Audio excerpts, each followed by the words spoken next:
Trenton's best female boxer remains #1 here at home, but unfortunately will not get a chance to compete on the global platform. Pennington and Lawrenceville get wet, with one side having a lot of fun doing it. And in basketball, a more than decade-long losing streak comes to an end. I'm Mark Fontes with sports.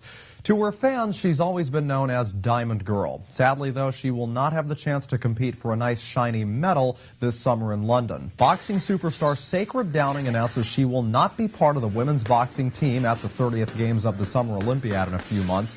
At about 119 pounds, she just missed qualifying for the women's lightweight team. Only 3 boxers made the cut for that. Downing, the 10-time national champion, spent much of the last 2 years training for the 2012 Summer Games. She says she has not given up hope. She may try again in 2016, but for now will stick to the stateside competition she's been winning. Her 2007 bout against Washington, D.C. area champ Tyresha Douglas was one of the ones that put her on the map to begin with. To high school we go. Pennington's girls and boys swimming teams faced their most daunting task of the season yesterday in Lawrenceville, trying to outlast the Big Red. Pennington's boys were unbeaten heading into the meet, but they did not appear ready for what Elville threw their way. Two of the area's best prep school swimming teams got together for a meet that turned out to be rather lopsided, contrary to what many people were expecting. Pennington's swimmers in the black caps, Lawrenceville's in the red. Pennington's Carrie Bonfield was able to finish first in the 200 freestyle, posting a time of 1:59.51. Shortly after that, the boys got their 200 free on. Sorry about the shaky camera work here. That's Lawrenceville's Brad Joku Betis finishing first at 1:49.61. The 200 intermediate followed that. Very close race all in all for the ladies. People watched it to the very end since it came down to a photo finish, as you'll see. Pennington's Carly Dieter just in front there was #1 at 2:12.41. Next to her, Elville's Allison Wall, 2:12.96. The boys' 200 IM was mainly Lawrenceville. They had 2 of the top 3 finishers. Third was David Zinn at 2:11.78. Second, Steve Gruen, 2:05.79. First place did go to Pennington's Doug McCord, but as you see, that was one of the few bright spots for them. Lawrenceville's girls and boys dominate. On the hardwood, in 1999, people were living in fear of Y2K, Ricky Martin was living La Vida Loca, and Family Guy first debuted on Fox. That was also the last time Hun girls basketball defeated prep rival Peddie. The two have played at least once every season since, and each time it was a Peddie victory. Then came January 10th, 2012.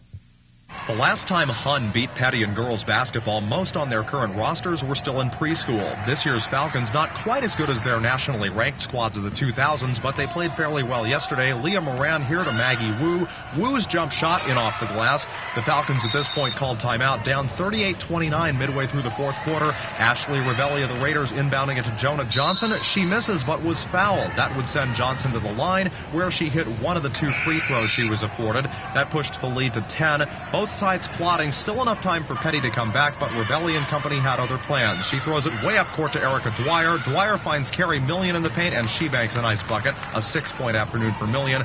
Moran back with it for the Falcons, puts it up. No good. Rebound to Wu, who just does keep both her feet in bounds. She dishes it to Madison Scarrett, and Scarrett hits it. She led all Falcons with 11 points, but Hun's fans got what they had been waiting for since the late 90s, a win over these Peddie ladies, the final 43-32 Tuesday. Just a reminder, these highlights brought to you by the Hamilton Township Education Association, members working to ensure your child's future success. And finally, Team of the Day is brought to you by Prior NAMI Business Systems, an authorized Canon sales and service center, your business solutions headquarters. The Hamilton West Hornets boys basketball squad, after a 1-5 start, are now riding a little 2-game winning streak. They beat Robbinsville Tuesday convincingly, 52-37.